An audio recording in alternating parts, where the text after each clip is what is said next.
Hi friend, আজকের আমি ছাদ বাগানে চলে এসেছি। দেখো আমি ছাদ বাগান থেকে কী কী হারভেস্টিং করি। আজ অনেক কিছুই, এই দেখো তরমুজ হয়েছে এখানে, আমার এখানে অনেক কটা, সেটা পরে দেখাবো কত বড় বড় কী কী। তোমরা দেখার জন্য আমার চ্যানেলটাকে ফলো করে দাও। আর এই দেখো এখানে আমি ভুট্টা তুলতে এসেছি, কারণ আজকে সুইটকর্ন চিকেন বানাবো, মানে কচি ভুট্টা দিয়ে আমরা মাংস বানাবো আজকে তাই, এবং ভিডিও করে তোমাদের কাছে পোস্ট করবো, ছাড়বো।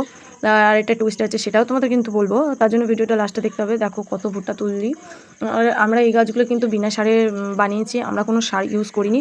হ্যাঁ, তোমরা যদি এরকম বিনা সারে মানে গাছ তৈরি করতে পারো, তাহলে তোমাদের কিন্তু একটা কাজ করতে হবে, যেটা যে গাছে মানে বাড়িতে যত শাকসবজি কাটা হয় সেই সবজির ছাল সেগুলো মানে এক জায়গায় রাখতে হবে জল দিয়ে ভিজিয়ে। আর যদি ডিম খাও, তোমরা প্রায় বাড়িতে ডিম খাও, সেই ডিমগুলো খোলাগুলো গুঁড়ো করে রেখে দেবে, সেগুলো এরকম গাছের গোড়ায় দেবে, দেখবে খুব ভালো হবে। আমি এইসবই দিয়ে আমি এইসব গাছ করেছি। দেখো এই ভুট্টাগুলো আমি আজকে রান্না করবো, তাই নিয়ে যাচ্ছি। দেখো গাছগুলো দেখো কত লঙ্কা হয়েছে, লাল লাল হয়ে গেছে, পরে একদিন দেখাবো।